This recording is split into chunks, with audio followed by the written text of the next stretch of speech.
In the footage shared on Twitter, Ukrainian soldiers can be seen cheering as they shot down Russian missiles. Ukraine shot down 73 cruise missiles on Tuesday as Russia launched a fresh missile attack across the country. President Volodymyr Zelensky said the planned attack targeted energy infrastructure and shut down power in many cities. He said, "We're working. We'll restore everything. We will survive everything."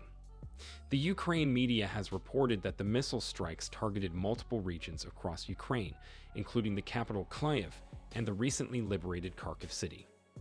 Spokesman of Ukraine's armed forces, Yuri Ignat, said on Ukrainian television that more than 90 missiles have been confirmed to have been launched by Russia. Ignat also added that the attacks on Tuesday exceeded the missiles launched on October 10, which has been the biggest attack from Russia so far. He said, "We have good results of air defense forces. We shot down 73 out of more than 90 cruise missiles." Ukrenergo, Ukraine's state energy company, has said the extent of the Russian attack is still to be determined.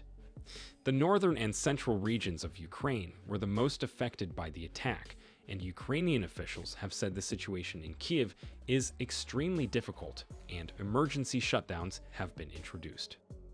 The deputy head of the presidential administration, Kyrylo Tymoshenko, wrote on Telegram that Ukrenergo has been forced to introduce new measures to balance the energy grid and called on citizens to use electricity sparingly and keep it up.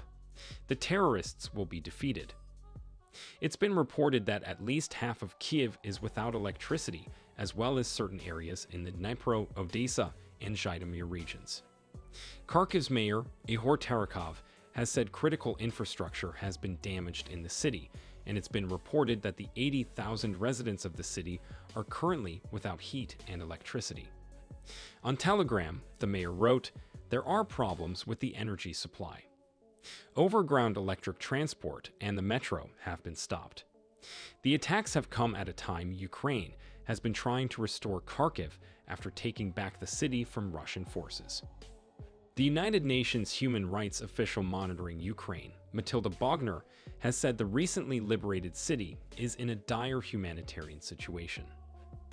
Bogner has said her team is currently looking to travel to Kherson to verify allegations of nearly 80 cases of disappearances and detention.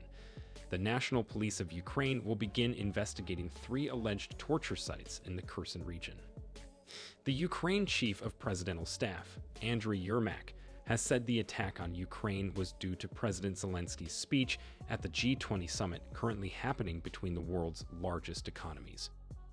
Earlier on Tuesday, President Zelensky told world leaders Ukraine would never stop its campaign to drive Russia out of its country and called on them to support Ukraine to end the war on its terms, primarily being that all Russian troops leave the country. He said in a video call, "We will not allow Russia to wait it out, build up its forces, and then start a new series of terror and global destabilization." The spokesman for Vladimir Putin, Dmitry Peskov, has said following President Zelensky's statement there will be a deal to end fighting in Ukraine and claimed the country was not interested in holding peace talks with Russia.